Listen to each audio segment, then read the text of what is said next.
En la primaria la hice en la Escuela República del Perú, la secundaria en el Colegio María Auxiliadora de San José y los cursos introductorios de carreras de ciencias y de estudios generales en la Universidad de Costa Rica.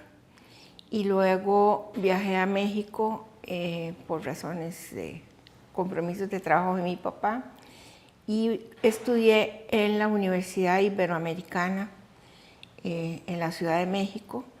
La graduación la otorga la Universidad Nacional Autónoma de México, o sea, hay que hacer exámenes de grado, con una licenciatura en química. Y posteriormente, ya en Costa Rica, de regreso y en condiciones de posible mamá de muchos, empecé a estudiar la carrera de Pedagogía de la Ciencia, Enseñanza de las Ciencias. Y bueno, esa es como mi formación. Y después múltiples cursos que a necesidades que yo sentía iba tomando para aumentar mi conocimiento en sociología, en evaluación, bueno, depende las necesidades que yo sentía, pero ya no conducentes a un título, sino cursos de mejoramiento. Muchos congresos, talleres, capacitaciones, etc. Porque en mi vida profesional como que reenrumbé las ciencias exactas hacia el trabajo con los seres humanos y con las instituciones desde la perspectiva de las personas y de las comunidades y sectores. Entonces por eso tuve que ampliar mis conocimientos en eso. Eso es como lo que... Después, en el ejercicio profesional, trabajé 2 años en investigación en la Universidad Iberoamericana, en química orgánica, con un producto importante de artículos científicos. Y luego ya en Costa Rica empecé trabajando, después de graduarme, en la parte de pedagogía de las ciencias en el Liceo de Costa Rica, en donde trabajaba pocos cursos realmente porque estaba también en función de tener hijos, entonces solo trabajaba pocas horas, 10 horas, 8 de química y 2 de guía de los grupos, porque en realidad lo que me interesaba más que todo era la formación de los seres humanos y no la transmisión de conocimiento, aunque ese era el pretexto, pero en realidad esa es como la idea. Después de eso, trabajé en la Universidad de Costa Rica y ahí conocí una persona que estaba en los inicios de la Universidad Nacional, trabajando en el Departamento de Química de la Universidad Nacional. Y dado que en el Liceo de Costa Rica estaba haciendo un planteamiento de renovación, de remodelación, de cambio total de la enseñanza de la química, entonces ella me dijo, ¿por qué no vienes a la Universidad Nacional y tendrías un ámbito más amplio? Entonces fui a las 2 universidades porque la Universidad de Costa Rica, desde la perspectiva de la investigación en química, tenía unos aparatos que yo manejaba en México recién llegados y de alguna manera podía ingresar al cuadro académico. Pero también la Universidad Nacional la Universidad de Costa Rica quedaba casi enfrente de mi casa, la Universidad Nacional a 13 kilómetros de distancia. Pero ¿por qué fui a la Universidad Nacional? Y yo sé que me estoy pasando el tema, pero para mí es muy importante porque fue mi desarrollo profesional. Entonces, cuando ella me plantea cuál era el modelo de la Universidad Nacional y el director de la Escuela de Química me hace el ofrecimiento que puedo seguir trabajando en mejoramiento de la enseñanza de la química desde una perspectiva de investigación y extensión. Entonces, la verdad que eso me enamoró y entonces fui a la Universidad Nacional ya como académica. Y entonces trabajaba en el liceo unas cuantas horas y medio tiempo en la Universidad Nacional.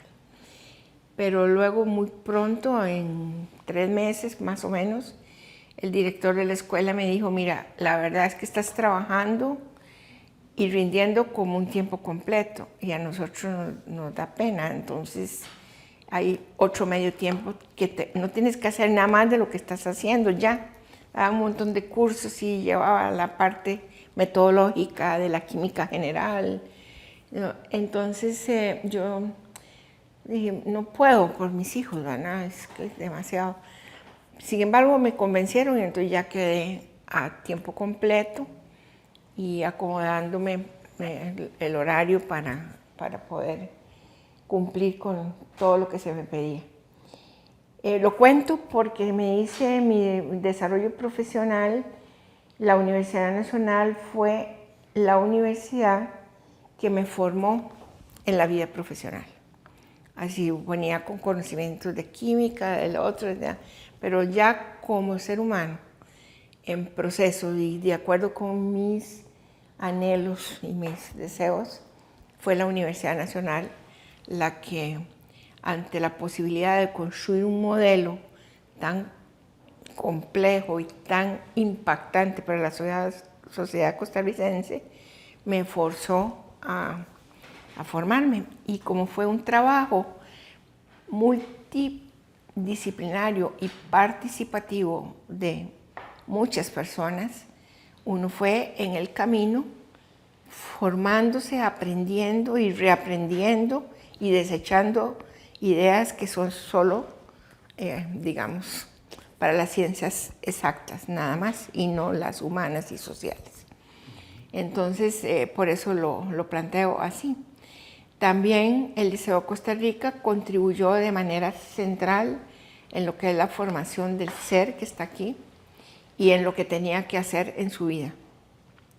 Y finalmente el Instituto Mixto de Ayuda Social, que viene a coronar todo un trabajo mío en el área de extensión desde que empecé a trabajar en la universidad, ya poniéndolo en práctica con muchos compañeros de la Universidad Nacional que fueron acompañándome a Limas en ir recogiendo el conocimiento de Limas en todo lo que es superación de pobreza, que es vasto y muy importante, para aplicando conocimientos de ambas instituciones, atender el proceso de superación de la pobreza no como una dádiva, sino como una generación de posibilidades en las personas que no tienen oportunidades ni recursos.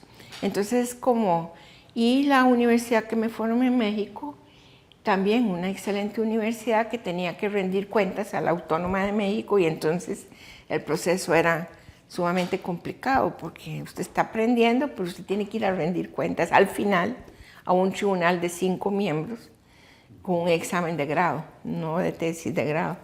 Entonces, ese es como el proceso. Más que todo, mi carrera profesional no fue unipersonal.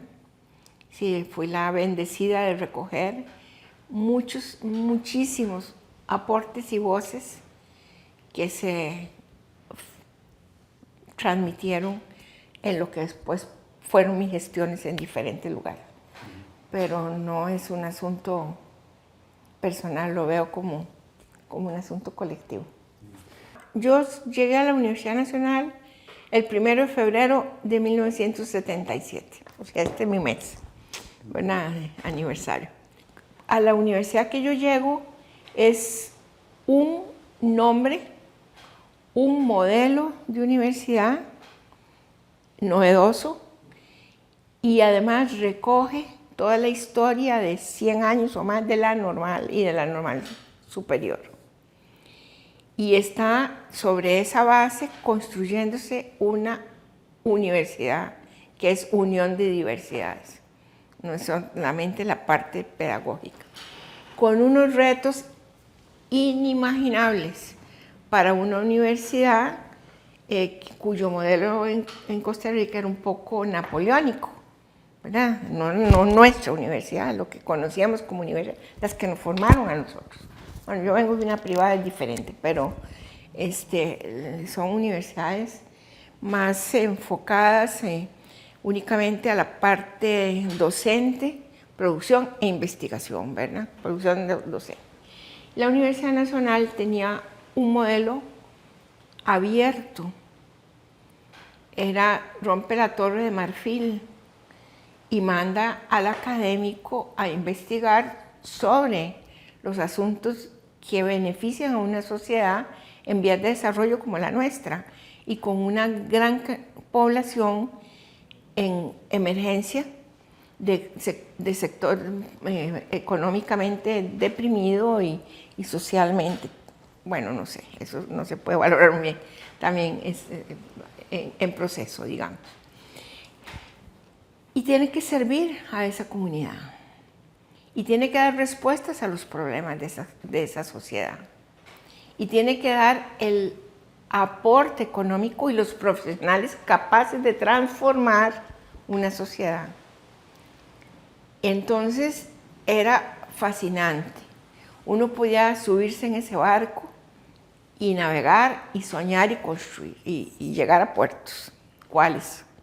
Entonces, pero también teníamos el gran problema de la inmadurez académica, porque éramos gente muy joven, con algunas excepciones de gente muy brillante, muy destacada, pero todos en proceso de aprender y de construir al mismo tiempo. Entonces tuvimos grandes logros que la universidad los refleja, ¿verdad?, en su quehacer y en su producto, y por otro lado grandes problemas de una juventud institucional y una juventud de los académicos que están ahí. Entonces eso es como el gran reto, ¿verdad?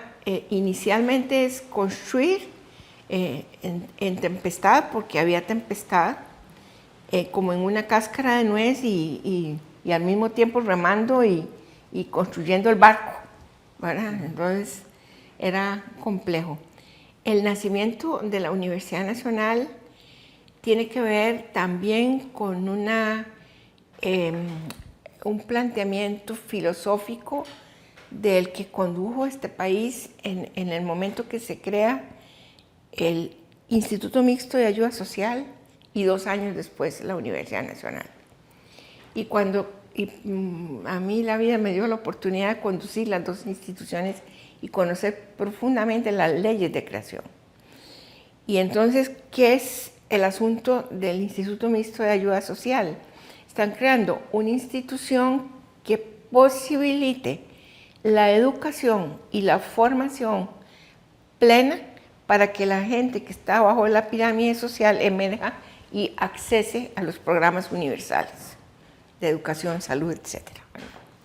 Entonces, cuando se piensa en una sociedad en donde están saliendo graduados de bachiller, cantidad de muchachos de las zonas rurales, de las zonas urbano deprimidas, digamos, o con problemas, ¿cuál posibilidad tenían de acceso a la universidad?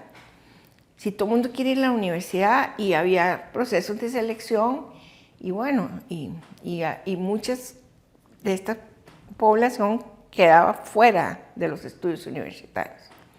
Entonces don José Figueres piensa, bueno, una universidad, él y un grupo de gente, una universidad para los sectores mayoritarios.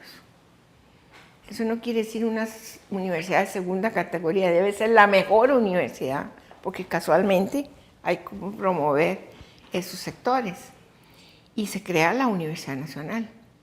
Y si usted estudia las leyes, son muchas las personas que crearon crearon la de la Universidad Nacional.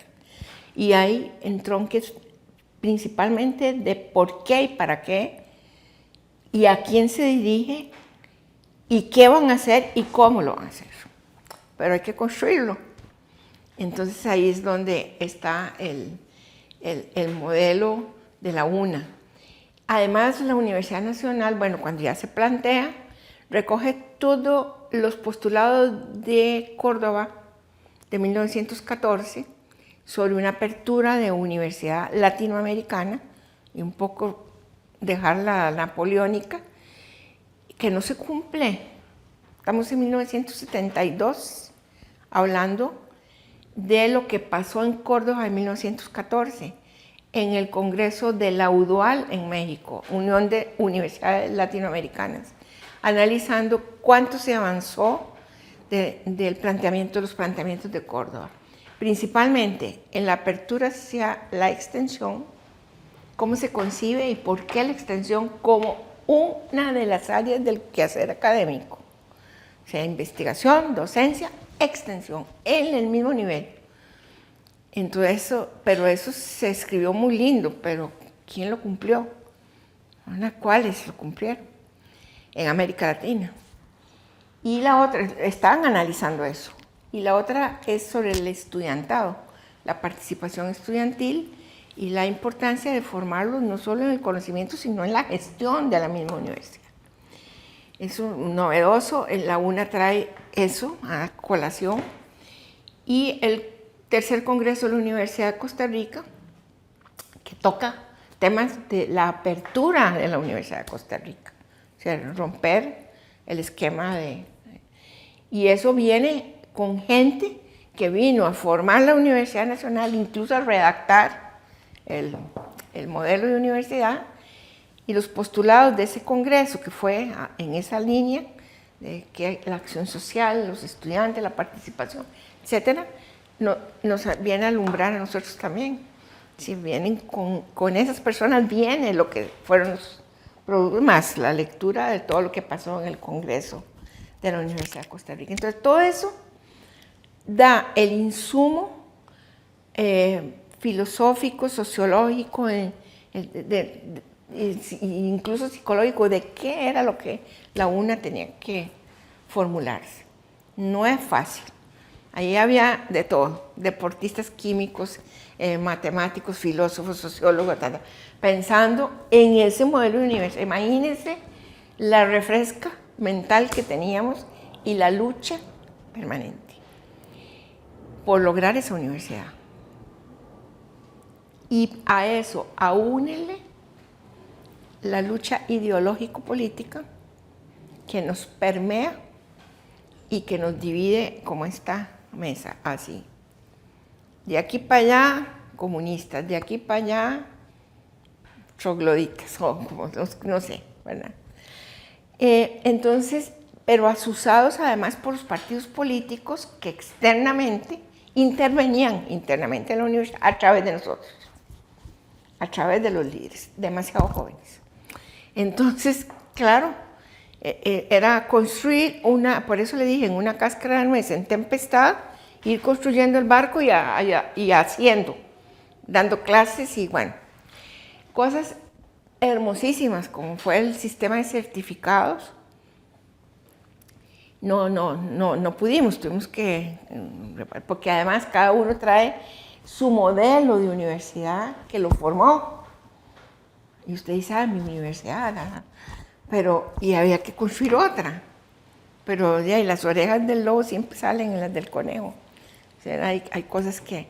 Entonces, fue una inmensa tarea de todos nosotros. Agradecidos en la vida, porque ¿a quién le dan la oportunidad de vivir un proceso como eso?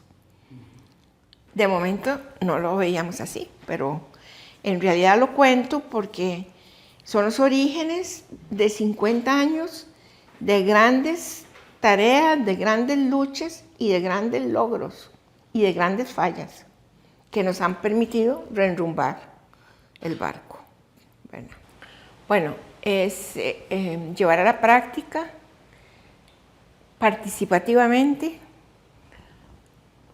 con participación de múltiples personas de unidades académicas diversas y de pensamientos diversos, ideológicos, políticos, científicos, etcétera, construyendo entre todos esa universidad que de alguna manera había sufrido embates de todo tipo.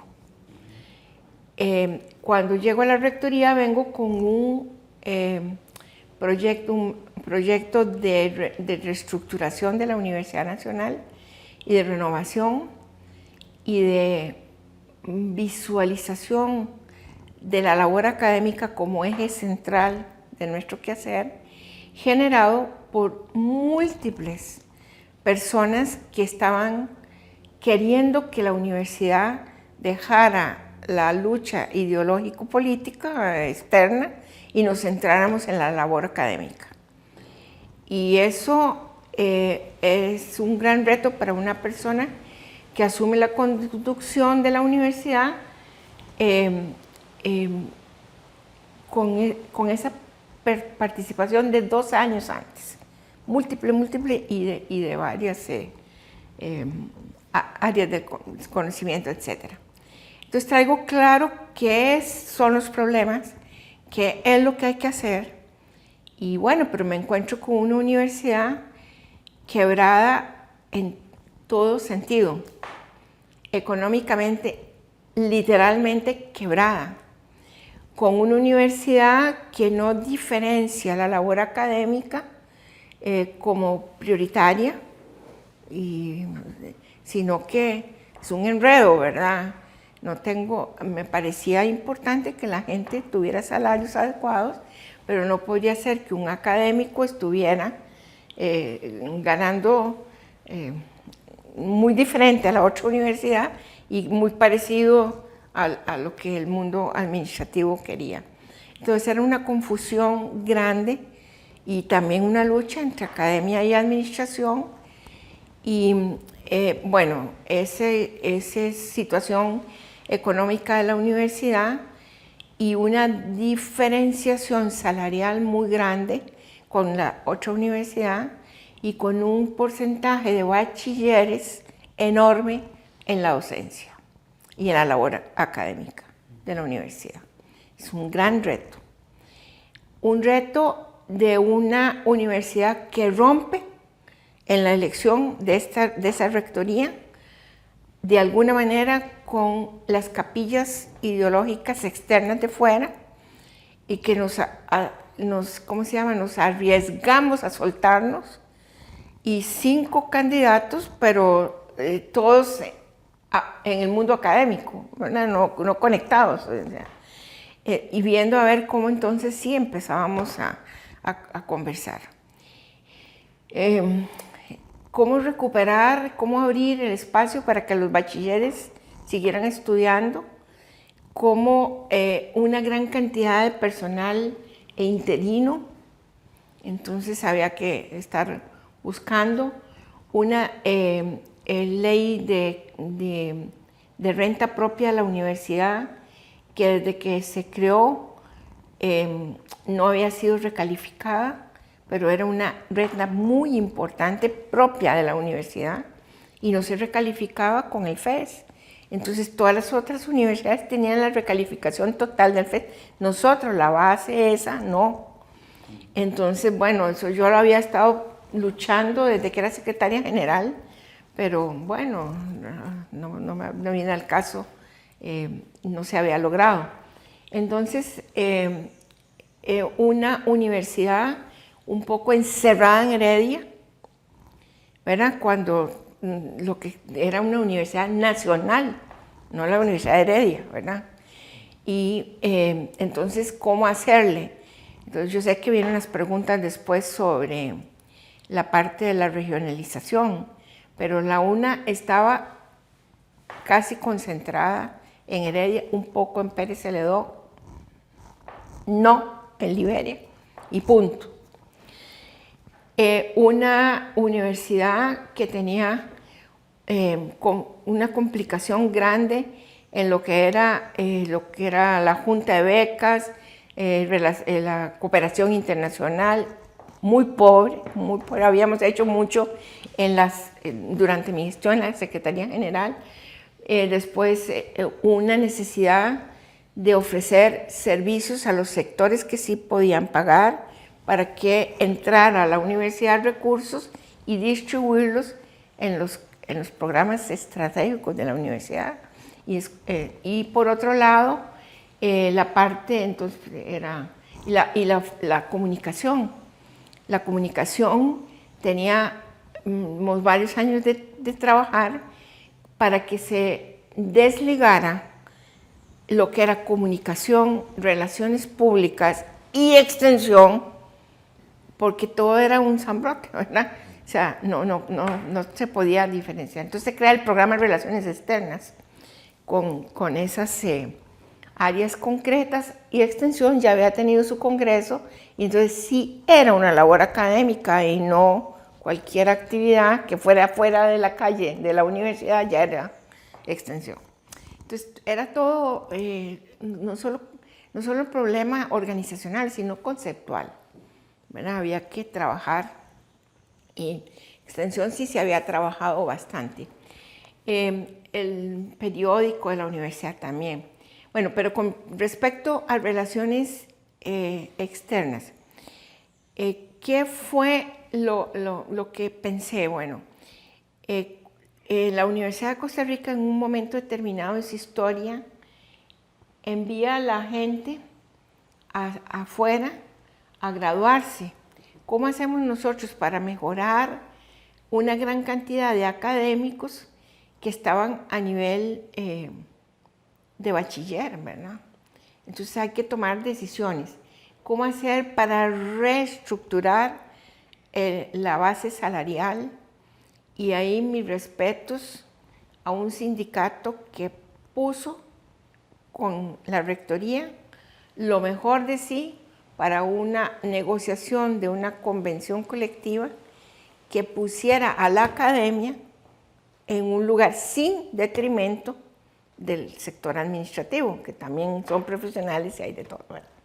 Pero ¿cómo hacer para irle poniendo más recursos al personal académico según se fuera graduando y se fuera caminando? ¿Y cómo conseguir recursos frescos, nuevos, en el gobierno de la República y en el Consejo Nacional de Rectores, porque es lo que venía, para recuperar ese asunto de los bachilleres, que no tenían un reconocimiento profesional adecuado? Y se logra los recursos económicos, particularmente hacia la Universidad Nacional, por la cantidad de bachilleres que tenemos. Se logra al final de mi rectoría la recalificación de la renta propia de 30 millones a casi 500 millones de colones y queda indexada. Entonces usted se va dando cuenta que vamos logrando cosas. En relaciones, en la cooperación internacional estaba la fundación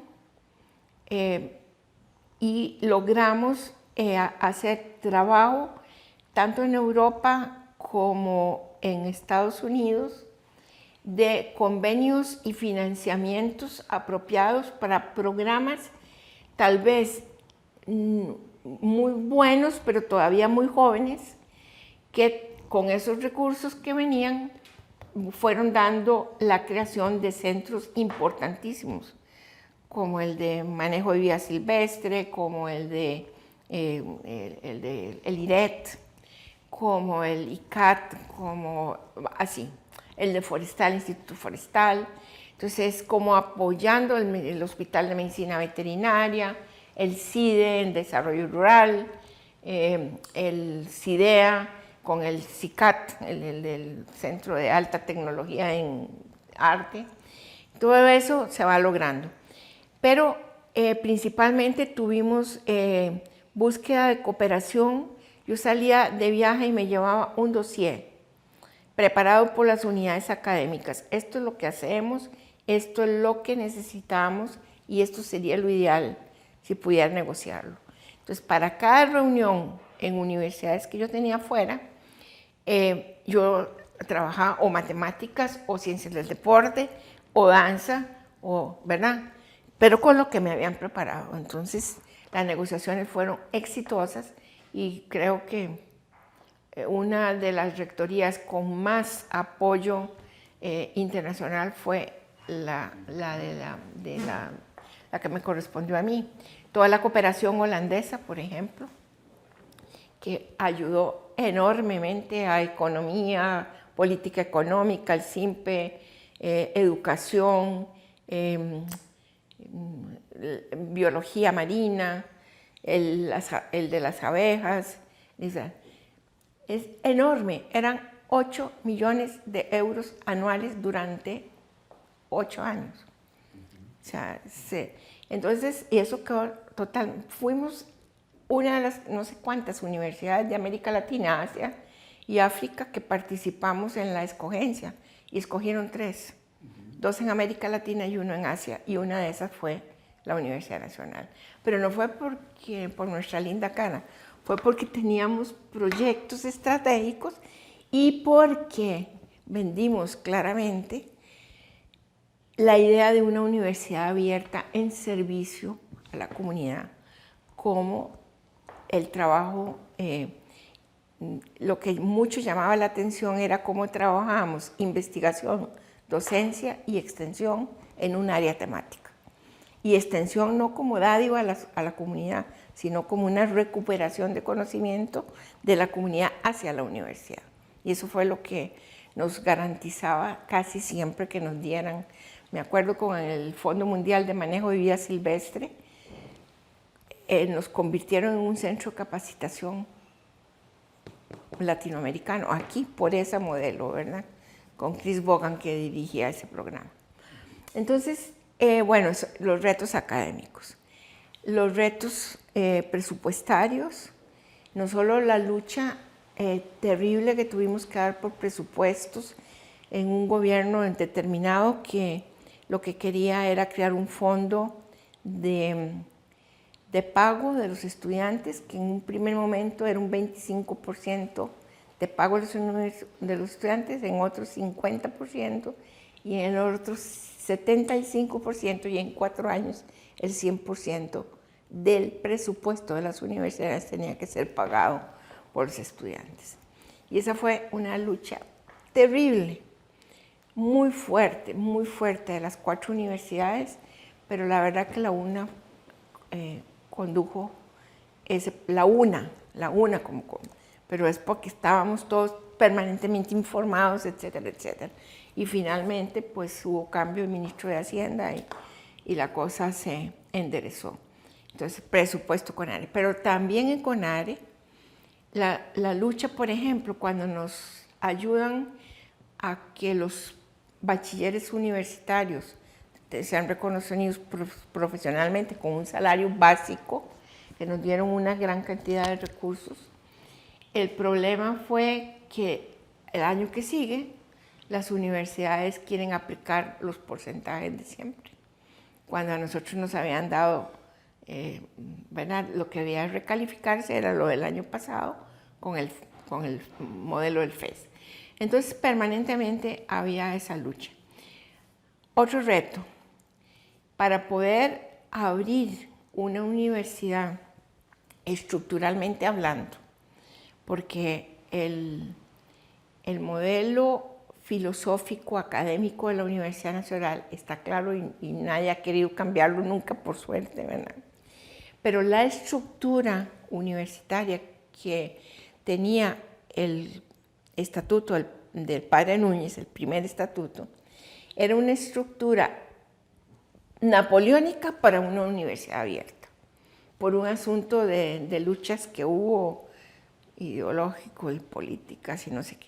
El padre me lo dijo a mí, el problema es que la estructura que nos fijaron es como una estructura de las universidades napoleónicas. Y bueno, entonces había que cambiar eso. Entonces viene la convocatoria a un congreso. Y el congreso que analiza todo esto, fue buenísimo el congreso. Llega un momento, lo condujo como director del congreso don Quinn Duncan, que había sido un candidato opositor a la rectoría. Y bueno, pero el congreso excelente, se saca el nuevo estatuto, pero para reformar el nuevo estatuto hay que reformar un artículo del estatuto viejo, primero, con el procedimiento de elección del rector. Convoque usted a la comunidad para que haya vote por un artículo que hay que cambiar para poder hacer toda la reforma. Difícil, sin embargo, la comunidad respondió, cambió el artículo y también respondió y cambió la estructura. La redujo en 2/3 partes por voto.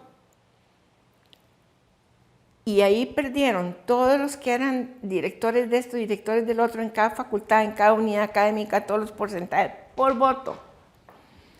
Y ese recurso que se liberó, porque todo mundo académico no tenía mucho interés de investigar, porque ganaba más si era director de algo. ¿Se dan cuenta? Es toda una cosa terrible aquí hacia la universidad. Entonces, convocar un congreso que va a quitar 2/3 partes de la estructura, eso significa 2/3 partes de cargos que tenían plus salarial. Y vaya y vote, ¿verdad? Y además hacer no cada 3 años, sino a 5 años, para que no hubiera el problema que los 3 primeros años usted cedía todo para que lo reeligieran los 3 años que seguían.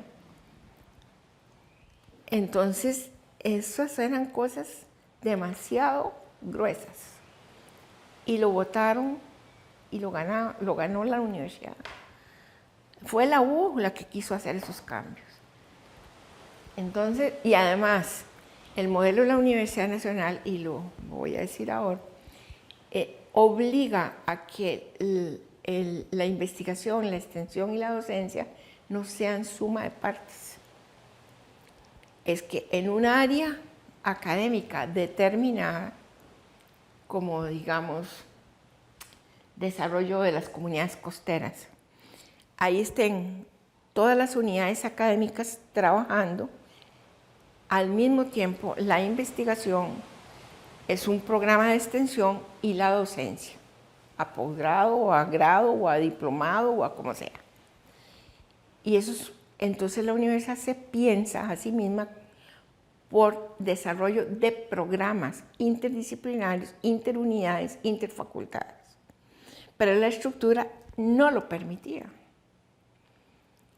Entonces, por eso fue que se pensó en una vicerrectoría académica y 3 direcciones, para que hubiera una conducción. Pero eso no arregló la cosa, porque cuando usted hace un estatuto, debería tener el tiempo para llevar a la reglamentación jurídica, ¿verdad? Entonces, de ahí como que dio miedo. Y entonces, en vez de dejar a la universidad libre, le montaron una estructura legal de reglamentitis que volvía a poner lo viejo en lo nuevo. Entonces, ¿cómo hace uno? ¿Verdad? Entonces ahora volvemos, porque como eso no funcionó, pero no funcionó, no porque el estatuto no funcionó por la reglamentitis, no, y además porque el estatuto era demasiado detallista, porque todo el mundo tenía miedo de que la cosa se disparara. Bueno, no se disparó ahora, están disparados. No se quiso lo que se quiso en el Congreso, la reglamentitis otra vez lo tiene amarrado. Entonces, ¿qué quiero decir con eso? Retos que me tocaron a mí, pero me imagino son retos parecidos a los que les han tocado a los otros rectores. ¿Qué quiero decir con eso? Que la universidad es un ente vivo que depende de los seres humanos que integramos esa institución y de lo que pensamos que debe ser nuestra universidad en las necesidades que la sociedad costarricense tiene. Construir eso no es fácil, porque muchos de los cotos, ¿verdad?, académicos o como lo quiera decir, a veces no permiten la horizontalidad en el trabajo, la comunicación interdisciplinaria, la generación de programas, porque, bueno, la unidad dice, pero si yo creo ese programa me voy a empobrecer, ¿verdad? Es un cambio cultural, académico-cultural. Entonces es como estar permanentemente construyendo y al mismo tiempo renovando. Pero renovando significa cambio en la persona. Y el cambio en la persona no es tan fácil. Entonces, ¿qué es el asunto? Que usted tiene que estar enamorando, esa es la palabra, a las personas, que no subamos a un barco que llevan destino, en igualdad de condiciones y con posibilidad y apertura de tener toda la información sobre la mesa. Si no, eso no sucede. Entonces, ahí estamos. Es la gran oportunidad de crecer como personas y la gran oportunidad de crecer como institución.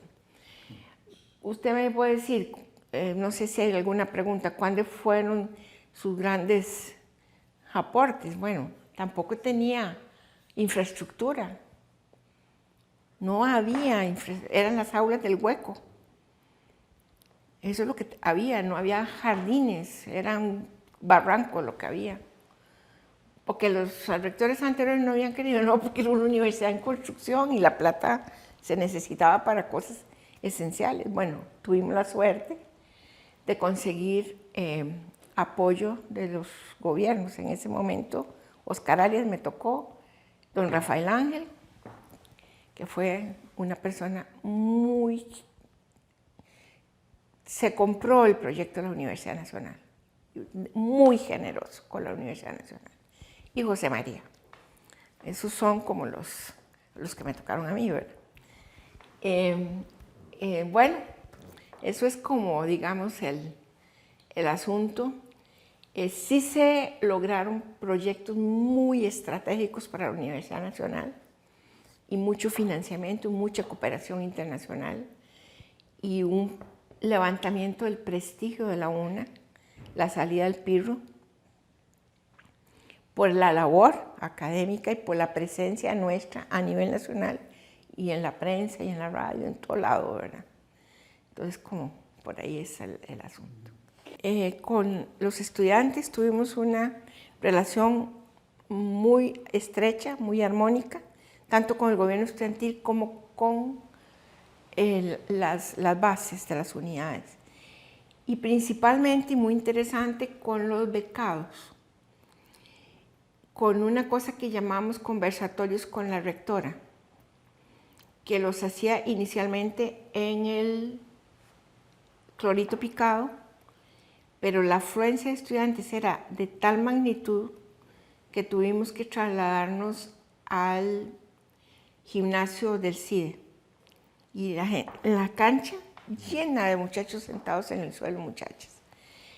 Me acompañaba siempre el vicerrector de vida estudiantil y algunas otras personas que los estudiantes habían, en la anterior reunión, planteado problemas serios que ellos tenían. Entonces venía el responsable con las respuestas a lo que se decía. Era un diálogo. Eso para mí fue una de las riquezas más grandes porque fueron los estudiantes que abiertamente me decían, por aquí hay estos problemas, por acá, por acá. De ahí nace la necesidad, por ejemplo, de crear la Defensoría de la Estudiante. Y se crea, con don Edgar Céspedes a la cabeza en ese momento. Pero es por eso, es como, a mí me pareció una anécdota, iba con uno de los rectores holandeses una vez por el campus universitario, conociendo no sé qué, a dónde íbamos, me encuentro un grupo de estudiantes y me dice, ¿y de ahí? Pero no volviste a convocarnos, ¿qué ha pasado? No sé qué. Pero de tú y él me pregunta, ¿quiénes son? Le digo, son estudiantes. Pero la tratan. Sí, entonces yo le conté, ¿verdad? Sí, la verdad. Hubo programas, se fortalecieron los programas de becas, se fortalecieron todo lo que era comidas, las sodas, hubo presencia ahí, programas culturales, se fortaleció los programas culturales, habíamos creado el servicio estudiantil como asistentes, la asistencia de los estudiantes en proyectos académicos. Eso se creó, creo que se creó un fondo de recursos para becas.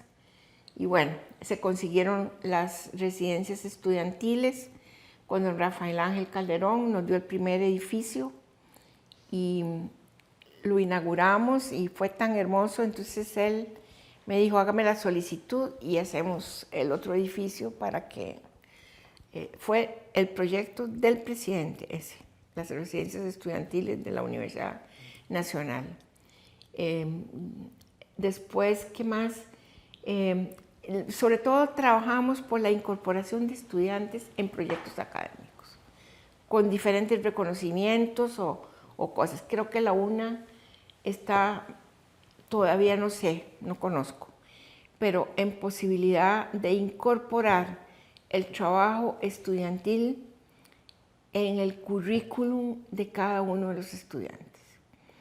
Cuando se quita la posibilidad de que ellos rindan en la labor académica un poco por su beca que tienen, a mí, yo entendí, porque el rector me comentó por qué lo hicieron, pero me pareció una pérdida enorme, porque el muchacho de la Universidad Nacional debe salir con un título debajo del brazo y con una experiencia que lo capacite para encontrar una ubicación en la sociedad costarricense de mejor manera que otros que han tenido condiciones económicas y sociales más favorables. Entonces era una oportunidad, aprenda haciendo. Está sirviendo a la comunidad, pero usted está aprendiendo. Cuando usted sale, tiene una experiencia y el título, ¿verdad? Esa es una visión. Entonces yo creo, los estudiantes felices porque ya no tienen que ir a pagar con horas de trabajo su labor. El programa de desarrollo integral de las comunidades del Golfo, que yo coordinaba, no sé cuántos estudiantes han pasado por ahí, cientos, pero todos están ubicados en el ICE, en el otro, en la ONG tal, en la municipalidad tal, en la otra, porque se llevan un conocimiento estratégico que solo en la acción se aprende. Entonces yo creo que habría que ver cómo canalizar eso al currículum para que los estudiantes se enamoren y vayan a prestar ahora voluntariamente. Antes era porque tenían que dar horas estudiantes. Bueno, fue fuerte el trabajo de vida estudiantil. Y las residencias, no solo ahí, residencias en Nicoya y residencias en el sur que no existían, en Pérez Celedón y en ¿cómo se llama?, en Liberia. Porque todo el mundo dice, ay, pero si estamos en la zona rural. Sí, pero es que en Nicoya vienen desde las poblaciones por allá y el bus los deja, ¿verdad? Así que quedarse a dormir en el parque o en una residencia. Entonces, por eso era muy fuerte el trabajo en vida estudiantil. Y entregué la universidad con un proyecto a punto de, sí, ya aprobado en el Banco Centroamericano, aprobado aquí, y solo faltaba un trabajo del Ministerio de Hacienda de 14.3 millones de dólares y que incluía las facultades de Ciencias Sociales, que el mismo Rafael me decía, ¿cómo voy a defender esto en el Banco Centroamericano? Y filosofía. Pero entonces vino la idea, otros proyectos que jalan a esto. ¿Cuál es? El SIMPE, porque en ese momento es muy importante la política económica entre mundo desarrollado y mundo subdesarrollado. ¿Cómo se llama? El CEMEDE en Nicoya, que era el Centro Mesoamericano de Desarrollo Sostenible en Trópico Seco, proyecto académico con una visión y se jala a los otros proyectos, porque era interesante en Guanacaste desarrollar eso. El de la zona sur, en Coto, y el Usicori, la Escuela de Música. Bueno, es que me recuerde, eso era la... Y bueno, en realidad ese proyecto fue aprobado en el Banco Centroamericano cuando el Banco Centroamericano no quería nada con las universidades de Centroamérica. Y se logra gracias al apoyo del gobierno de Costa Rica y el gobierno asumía el pago de ese crédito. Después me toca apoyarlo ya como presidenta ejecutiva de Limas en el gobierno de José María y finalmente don Miguel Ángel con Sonia Marta concretan la construcción. Pero el proyecto se negocia ahí, entonces bueno, Eso me quitó demasiado tiempo y demasiada negociación política y luego bueno, asuntos en CONARE, ¿verdad? Pero también se logra la construcción de la sede de biología marina en Punta Arenas y también la donación, el traspaso a la Universidad Nacional del ECMAR, de la zona de, ¿verdad? La construcción de un centro de capacitación y investigación de abejas tropicalizadas en Pérez Celedón. Y bueno, eso es como, en realidad, la universidad es eso, ¿verdad? Es, bueno, yo hice esa tarea, los otros la concretan y la U tiene lo que tiene. Pues si no hacemos nada, como yo me encontré en la universidad, ¿qué puedo hacer? Tengo que empezar a formular la cosa, ¿verdad? Entonces, pero éramos muy jóvenes y había que hacer de todo. Entonces tampoco es una crítica para lo que vino, ¿no? Porque estábamos construyendo, empezando. Bueno, eso es. Sí me interesa decir eso porque en realidad fue una de las grandes preocupaciones. Hubo otras cosas. El transporte. ¿Dónde estaban los compañeros de transporte? ¿Dónde estaban suministros? En covachas. Y hubo que construir en la zona ya. Pero es construir sin recursos y hacer lo que pueda con lo que tiene. Y entonces era un esfuerzo permanente de la comunidad, porque lo que cogíamos por una cosa no lo podíamos poner en otra, ¿verdad? Así que había mucho trabajado en las comunidades rurales, no en centros universitarios, sino en programas y proyectos de extensión que habían tenido éxito no solo en las comunidades, sino en la generación de conocimiento estratégico. Todo el trabajo de Copesilencio, La Vaca, La Vaquita, que fueron muy criticados, confundiéndolo con el asunto ideológico izquierdoso. En realidad era un trabajo serio, académico. Bueno, eso estaba como base. Y las unidades académicas que ya tenían cierto desarrollo estaban proyectándose por todo el país, con estudiantes, ¿verdad? Con lo que se llamaban, ¿cómo se llaman? Los campamentos o las giras que hacían. Ellos iban y trabajaban en las comunidades, pero también mucha investigación y extensión hacia las comunidades rurales. Estaba el centro universitario en Pérez Celedón, y con buena fuerza y buena porque había habido una distribución oculta, pues yo no la conocía, de que la UNA se iba a concentrar en CONARE, pues, en la zona sur iba a cerrar Liberia, el Centro Regional de Liberia. Cuando yo llego a la rectoría, el Centro Regional de Liberia tenía unas ciertas carreras, una de educación y algo de computación. Un cuarto de tiempo de Norberto Samper, que lo dirigía, una secretaria y punto. Lo demás, a ver de dónde lo saca, porque los contrataban como interinos, bueno, esas eran las plazas que había. En una casa que se estaba cayendo, y muchos estudiantes y las comunidades solicitándola. Entonces, empiece usted a construir una sede regional en Liberia y paralelamente en Nicoya, porque la persona que coordinaba la parte de sedes regionales me plantea, vea, es que en Nicoya están en esto. Y empieza la comunidad de Nicoya a hacer corridas de esos, ¿qué hacen ellos? De toros, o bueno, no, se llaman diferente, no es una corrida de toros, es que montan para construir un aula para la Universidad Nacional, para construir la sede de la Universidad Nacional. La comunidad hacía ferias y toda la plata era para construir.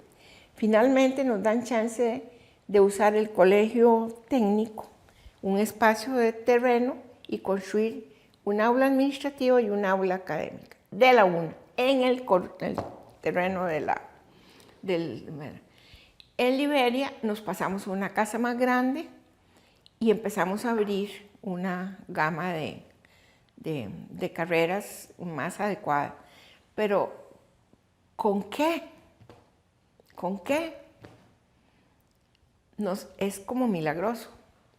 La cosa es que fuimos canalizando recursos, las unidades académicas fueron apoyadas. Y la otra cosa que encuentro es un divorcio entre lo que hacen las sedes regionales y lo que hacen las unidades académicas en la zona de la sede regional, sin coordinación, sin comunicar. Viajaban al sur y no pasaban ni por Pérez Celedón, igual al norte, llegaban a hacer trabajo allá, pero la sede no se enteraba. Entonces es otra cosa de cambio de cultura. Son lentos los procesos y son dificultades humanas y de relación, ¿verdad? Pero bueno, ahí se va construyendo y se logra. Cuando salimos se deja una sede en Liberia y otra en Nicoya, fuerte, con residencias no muy adecuadas, pero residencias estudiantiles, igual en Nicoya, programas estratégicos. A raíz del trabajo en Nicoya, la comunidad se personalizó tanto que don Emanuel Ajoy, que era el diputado, se preocupa de ver cómo se le da el espacio a la Universidad Nacional y nos apoyó en la renovación de la ley de financiamiento propio de la Universidad Nacional, que tenía que ser la asamblea. Él dijo, yo los apoyo, pero una parte es para Nicoya. Y los del zona sur, Jorge Eduardo Sánchez, dijo, yo los apoyo para renovar, recalificar la renta, pero sí una parte va para la zona sur. Entonces, bueno, ya ahí hay un presupuesto base para las dos zonas a la hora que recalificamos las rentas propias. Entonces, bueno, queda la posibilidad de crear el proyecto académico del desarrollo sostenible en trópico seco. Se redacta un excelente proyecto que me tocó negociar en diferentes partes y empiezan a trabajar en esa línea. Y ya venía el edificio con toda la estructura guanacasteca ahí. Entonces, don Emanuel, convocado por el presidente Calderón, y bueno, mi persona y otra gente, los de espacio físico, dice, no, pero esto es importantísimo para Nicoya, pero no tenemos el terreno. Entonces, él negocia con el colegio técnico que nos dé las no sé cuántas hectáreas son y tiene bosque además. Y don Emanuel consiguió una finca para producir, para que el colegio técnico produjera en esa finca. Y le cede esa finca a cambio de que la UNA tenga el espacio. Bondad del presidente, bondad del diputado y bondad del colegio técnico, porque la finca la tenían ahí a la par y ahora tienen que ir a una finca, pero tenían una universidad en Nicoya. Usted se da cuenta, es una relación de esa universidad que se llama necesaria. Nosotros necesitamos una universidad aquí, pero también damos, ¿verdad? Y aportamos. Don Rafael Ángel lo que me pidió es que recibiera el título de propiedad con los parceleros en un 25 de julio. La UNA sentada con los parceleros de este país recibiendo un título de propiedad de una área estratégica para nuestro desarrollo, y ahí estaba la UNA sentada y la llamaron y él explicó por qué le daba ese título de propiedad que debería ser para parceleros a una universidad como la Nacional. Son cosas que uno se siente realmente agradecido con la vida, ¿verdad? Entonces ahí se construye el CEMEDE, que ya había sido formulado en el proyecto que financió el BCIE. Todo es como un engranaje. En la zona sur, lo mismo. Don Ramón Cabezas en los 5 kilómetros de la frontera. ¿Cuál era la idea? Que la universidad pudiera tener estudiantes de David y de otras zonas de Panamá estudiando en la zona sur-sur. Y la gente estaba pidiendo ahí, hasta los de Cotobruz, que querían una sede de la Universidad Nacional. Entonces, don Ramón Cabezas me ofreció donar 12 hectáreas para la sede de la Universidad Nacional si realmente se concretaba un proyecto. Pero no donarme la tierra y por donármela. Yo quiero el proyecto y después le dono la tierra.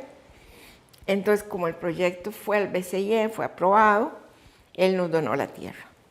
Y ahí se construyó y Fabio Rojas en todo esto fue y muchas personas, yo estoy hablando, ¿usted cree que yo hice ese negocio? Sí, yo fui a hablar con don Ramón y con don, pero no, eso lleva un montón de traer mucha gente, las unidades académicas, todo el mundo.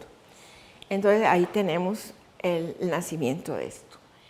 Y empiezan los programas en Sarapiquí y en otros lugares que están pidiendo, pero solo como programas, ¿verdad?, momentáneos y ya.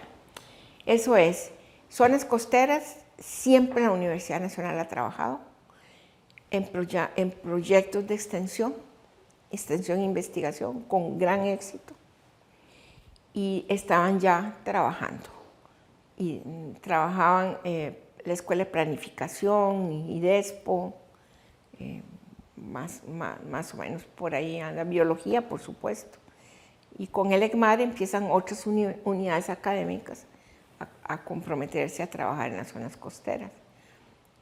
Bueno, queda la sede de la Estación de Biología Marina y queda el ECMAR, pasados a la Universidad Nacional, construidos y pasados a la Universidad Nacional.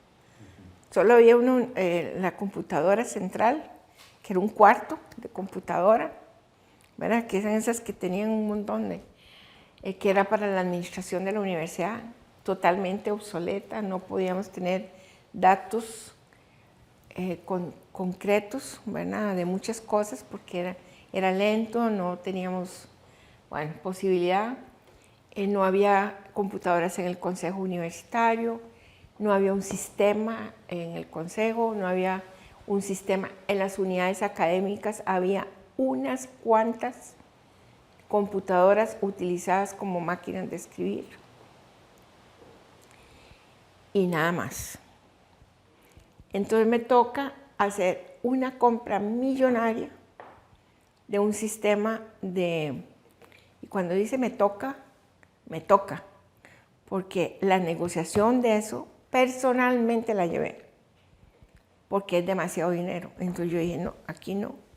Aquí hay que ver qué es lo que están ofreciendo y personalmente fui con otra, pedí a la Contraloría una licitación privada por la emergencia que teníamos y entonces conduje, pero en el esquema de procedimiento lo que puse lo voy a conducir con toda la gente que sabe, ¿verdad? Pero el que va a decidir esto es el Consejo Universitario, porque es demasiado la compra y cuando usted se relaciona con el mundo privado es mejor ser demasiado cauteloso, ¿verdad?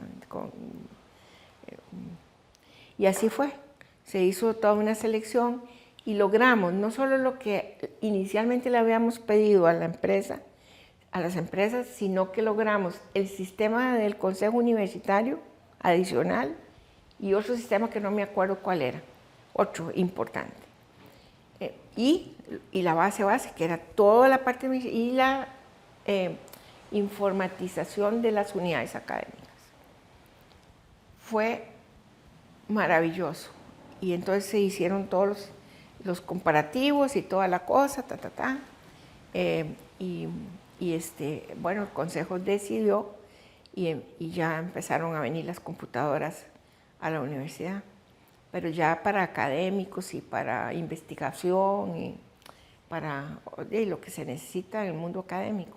Fue un primer intento, después hubo que hacer otra compra grande, otra licitación, porque no teníamos los recursos totales al principio, sino que lo prioritario y después, pero se creó un programa de ¿cómo se llama?, de dotación de lo de lo tecnológico a la Universidad Nacional. No me acuerdo el nombre que tenía, donde participaba el Centro de Cómputo, por supuesto, y representantes de las unidades y facultades de la universidad. Y se fue comprando como procesos prioritarios, ¿verdad? Esto prioritario, después esto, paulatino. Y me imagino se ha seguido porque la U está bien dotada tecnológicamente, ¿verdad? Pero sí nos tocó ahí dar el primer paso.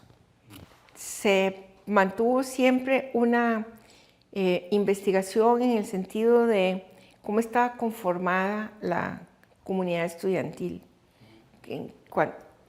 ¿verdad? Cuántas mujeres con respecto a los hombres, en qué carreras estaban ubicadas. Una gran preocupación nuestra era cuántas madres, responsables ellas de sus hijos, estaban incorporadas en la universidad. Incluso se había pensado, pero nunca pudimos concretarlo, en la posibilidad de una guardería para que las madres pudieran estar trabajando ahí. Luego, un poco los rendimientos, sobre todo cuando hacíamos la premiación, se me olvidó eso, la premiación de los mejores estudiantes de cada unidad y facultad, eso nace en mi gestión.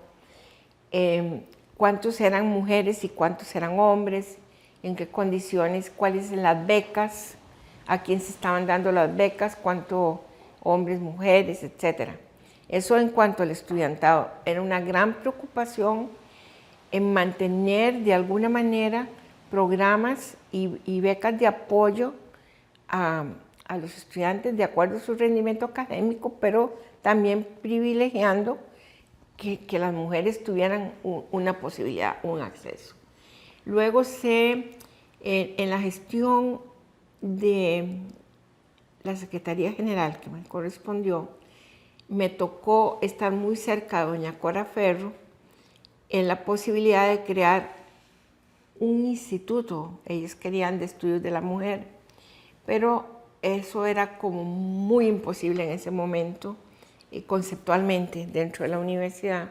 Entonces pensamos en un programa interdisciplinario integral de la mujer, que fue ¿cómo se llama? El programa de la mujer, el CIEM, porque era un programa interdisciplinario, interunidades académicas, pero le llamamos Programa Integral de la Mujer, el PIEM. Y bueno, ahí se creó, pero luego viene la dotación de plazas y ir viendo cómo se iba construyendo lo que fue el Instituto de Estudios de la Mujer, y trayendo gente para el sistema de información de la mujer y financiando proyectos de investigación, gente que pudiera trabajar en el análisis de cómo estaba el asunto femenino en el mundo académico, ¿verdad? Se hicieron investigaciones y cómo también se inician las investigaciones de cuántas mujeres están en la conducción universitaria, en las direcciones académicas, en las facultades, y se va llevando como en el Instituto de Estudios de la Mujer, que eso se crea, bueno, todo el proceso de análisis y formulación y todo en mi gestión, y le toca aprobarlo a don Jorge Mora en los primeros meses de su gestión. Entonces, el IEM en realidad fue un proceso. Yo me acuerdo que cuando presenté la primera vez la posibilidad de crear el Centro de Estudios de la Mujer, el CIEM, usted no tiene una idea la reacción de los miembros del Consejo Universitario. ¿Pero cómo? Un programa de estudios de la mujer, pero si eso está en todas las unidades académicas, hay mujeres, o sea, no sé, la idea no era cuajada, la idea no era bien aceptada, eso hace muchos años, eso fue en la Secretaría General del 86 al 89. Entonces era un convencimiento, yo me acuerdo incluso las reacciones y las personas a dónde estaban sentadas en el Consejo Universitario, de negación a la idea, solo a la idea. No fue fácil y se fue, y después el Consejo como que captó la idea y ya aprobó el programa y entonces se empezó a trabajar. Apoyo al IEM para que hiciera las investigaciones y el trabajo en recursos humanos también de análisis de lo que estaba pasando. Concretamente, si usted me dice qué proyectos específicos de apoyo a la mujer, un análisis también de lo que estaba pasando en carrera académica. Es muy grave. La investigación nos arroja que las mujeres llegaban a profesor 1 y con dificultades profesor 2, pero catedráticas casi no. ¿Por qué? Porque su trabajo no le permitía estar en el mundo de la investigación, porque es un doble o triple trabajo, ¿verdad? Y entonces estaban limitadas para producir académicamente. Eso no quiere decir que no eran excelentes académicas, pero el tiempo tenían que repartirlo con sus obligaciones. Esas fueron como las conclusiones que sacaron. Entonces, ver cómo se les apoyaba desde carrera académica para que pudieran presentar sus papers y sus logros académicos, o por lo menos que la universidad tuviera conciencia de la crisis que teníamos y desigualdad con el mundo, la otra parte de la conglomerado universitario. Pero como que yo le diga, mire, si se hizo esto y tuvimos tales logros, no, el logro fue abrir el espacio para los estudios de la mujer y de las dificultades que la mujer tiene para poder en igualdad de condiciones producir. Bueno, eso nada más, es como es que tenemos en muchos ámbitos. O sea, creo que la Universidad Nacional sienta cátedra en lo que es el trabajo hacia afuera y la recuperación de conocimiento de los sectores sociales y comunitarios hacia la Universidad Nacional. Sienta cátedra en el trabajo de los estudiantes a través de diferentes programas en el currículum mismo, en proyectos estratégicos de la universidad. Y ellos trabajan ahí. O lo que hacen en el currículum, que tienen las giras de campo, los trabajos con comunidades. Eso ya los va capacitando. ¿Cómo es que se llaman cuando los llevan los de ciencias agrarias y planificación y promoción social, que hacen giras de trabajo en las comunidades desde el primer año de carrera, que son como campamentos? Eso le va permitiendo al muchacho estar engarzándose en la comunidad y viendo los problemas de cerca. Y eso es un modelo propio de la Universidad Nacional, ¿verdad? Que es como una continuidad del trabajo, no es la acción social, es darle un seguimiento a la actividad. Tenemos mucho que sentar cátedra en ese momento sobre programas interdisciplinarios e interinstitucionales. Y eso no es común en las universidades. Nosotros, por lo menos en la Facultad de Exactas, en lo que era la enseñanza de las ciencias, el mejoramiento de la enseñanza de las ciencias, física, matemática, química y biología y ciencia general, podíamos enseñar el modelo en Centroamérica y lo hacíamos. ¿Cómo es que trabajamos con el Ministerio de Educación Pública, con la Universidad de Costa Rica, con el Instituto Tecnológico y la UNA conduciendo el mejoramiento de la enseñanza de las ciencias y la matemática? Y cómo de ahí empezamos a generar carreras para profesores en servicio para mejorar la educación. Eso es un modelo. Eso lo podía ofrecer la Universidad Nacional.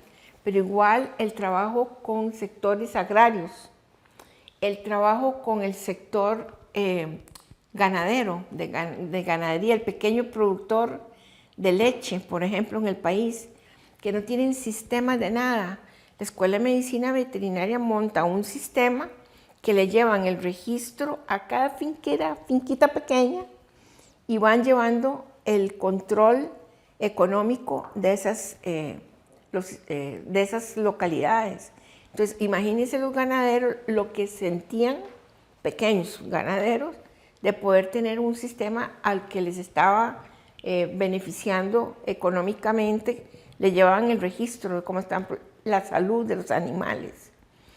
Los programas de la Escuela de Ciencias del Deporte, un modelo para el país y para afuera, recuperado por Alemania y otros países. ¿Qué es lo que hacían? Programas de extensión con los niños especiales, síndrome de Down o problemas vascocerebrales que no podían, tiene otro nombre eso. Y a través de la natación, don Fabio Goñi los reintegraba hasta caminar. Cuando no podía, era increíble cuando los llevaban con parálisis cerebral, los tiraban en la piscina y bueno, era una maravilla verlos. Y luego los iban recuperando, a veces hasta salían caminando. ¿Qué había ahí? Investigación fuerte, ¿verdad? Sobre el problema de los niños. La extensión y los estudiantes trabajando con esos niños. Las escuelas de fútbol, para decirle uno. El programa Margarita Esquivel en danza, para decirle otro. Es un programa hacia la comunidad que permite a los estudiantes trabajar con la comunidad y traer a la escuela de danza las dificultades. Por ejemplo, Helen Marenco, en la zona que nosotros teníamos, y tuvo que hacer toda una estrategia para poder que las niñas participaran en la danza. Esto más acá. Pero porque ese modelo de trabajo con la comunidad es propio de la Universidad Nacional. Es que no es llegar y yo enseñar lo que yo creo que yo sé. Eso no es.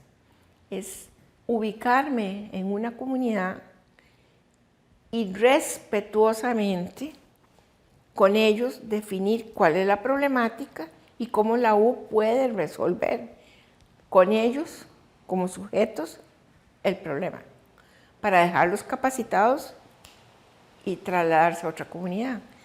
Eso es propio de la Universidad Nacional. Mire, yo viajé por muchas universidades, por muchas razones en el mundo.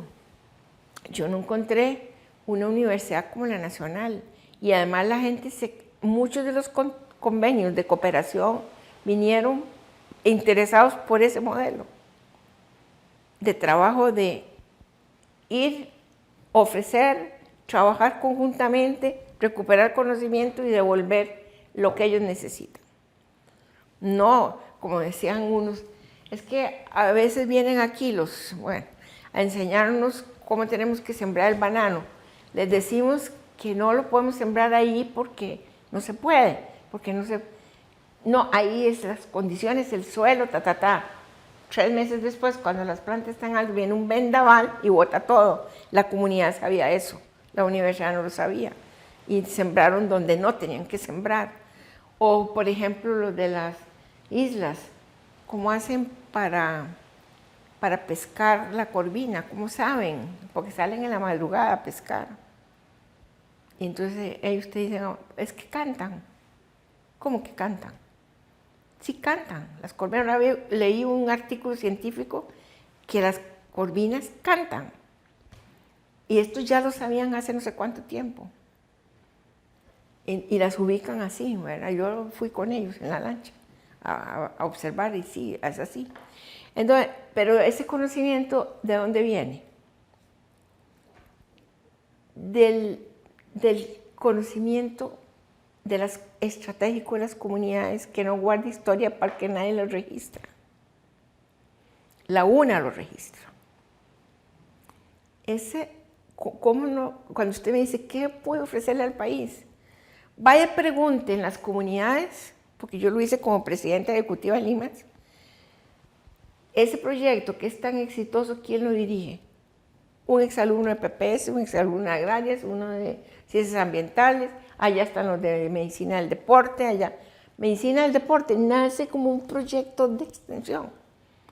Y ahora tiene un centro de investigación increíble sobre el movimiento humano, de varios proyectos de extensión, pues esa escuela es un modelo en eso.